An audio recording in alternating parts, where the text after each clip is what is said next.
Have you ever felt like someone was watching you, even when you were alone? Or perhaps you've had that lingering doubt that a friend, a partner, or a coworker wasn't being entirely honest, only to be told you were overthinking it? What if I told you that your paranoia might not be a sign of delusion, but rather an echo of a deeper truth?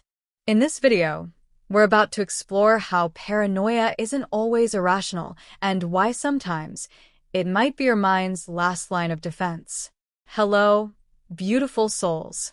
Welcome back to Behind Your Mind, a space where we explore the hidden layers of the human experience and gently unpack the stories we carry within us. If you're new here, I'm so glad you found your way. Grab a warm drink, find a quiet space, and let's take a deeper dive into a topic many people misunderstand: paranoia. Paranoia. It's a word often used to dismiss, to pathologize, or to shame. But have we ever stopped to ask, what exactly are we dismissing? For many people, the feeling of being watched, followed, or manipulated isn't rooted in fantasy, but in past experiences that left invisible bruises. Those who've been betrayed, gaslight, or emotionally abused often carry an internal alarm system, one that sounds not out of madness, but from memory. And ignoring that signal can be dangerous. You see, our minds are incredibly adaptive. When you've been burned before, whether by a narcissistic partner, a controlling parent, or a manipulative boss, your psyche starts cataloging patterns.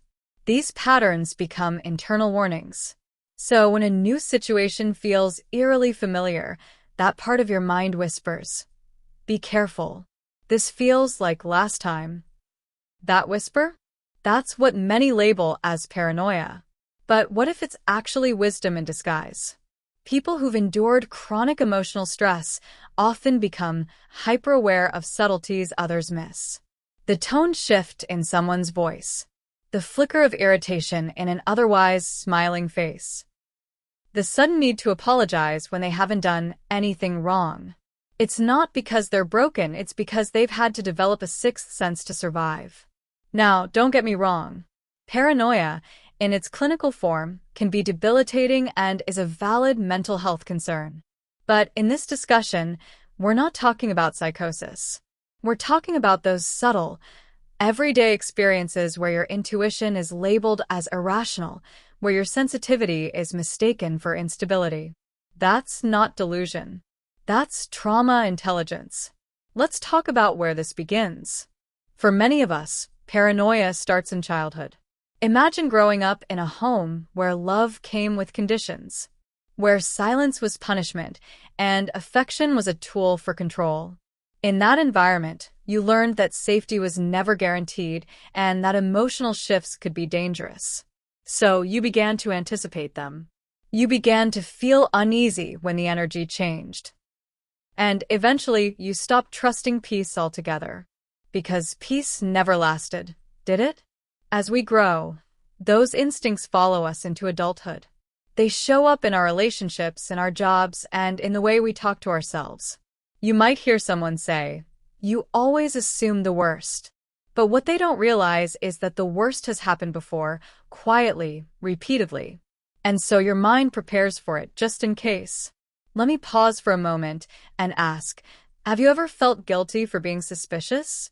Have you blamed yourself for not trusting someone fully, even when they gave you reasons not to? That self-blame isn't your fault. It's a byproduct of a culture that tells us to let things go, even when our gut is screaming otherwise. And speaking of culture, here's where the narrative gets more dangerous. Society often praises blind optimism. Don't worry so much. Stop overthinking. But for people who've endured betrayal, optimism without caution can feel like walking into a fire you've already been burned by. This is why many survivors of abuse, especially emotional abuse, struggle with what the world calls paranoia.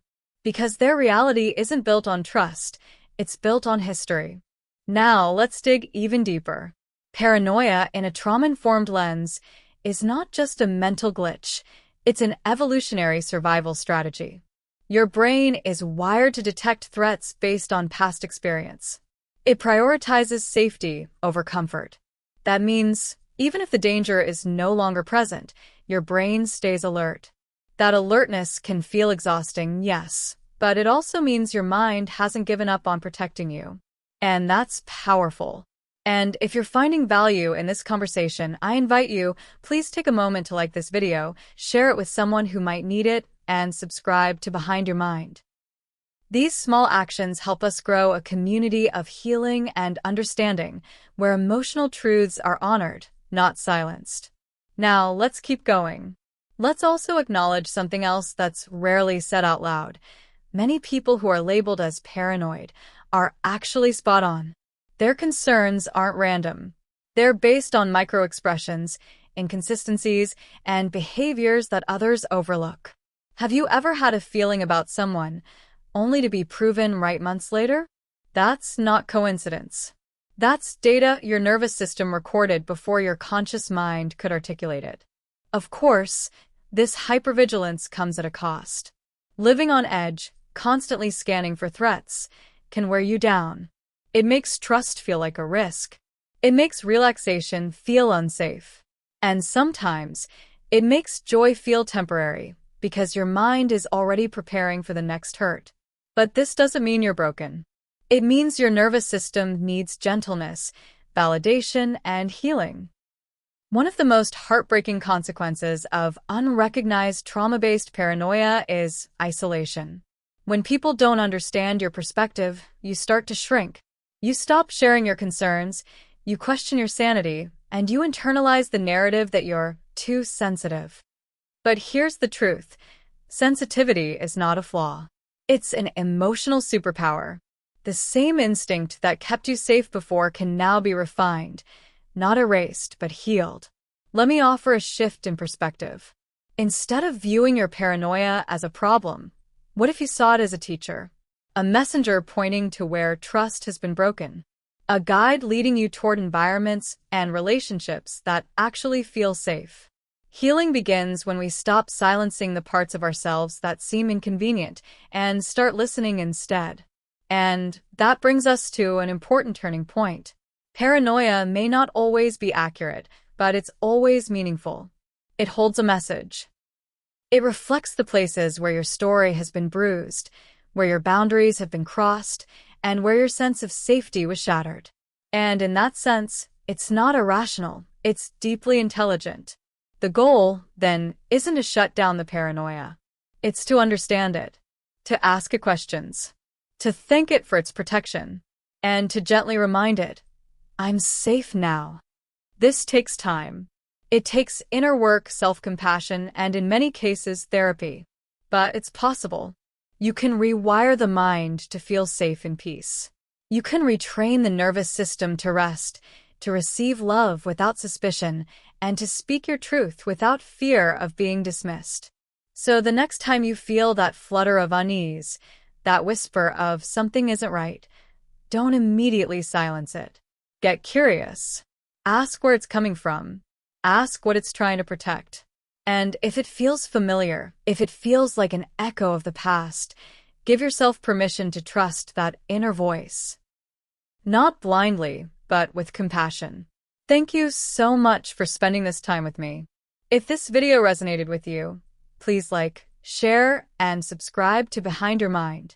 It helps us grow this circle of awareness and empathy. Your story matters. Your instincts matter. And your healing is valid. And remember, this video is for educational and emotional reflection purposes only. It is not a substitute for professional mental health support. If you're struggling, please reach out to a trusted therapist or counselor. You deserve to heal with help and hope. And hey, if this episode helped you understand yourself or someone else just a little better, please consider subscribing, liking, or just sharing this with someone who might need it.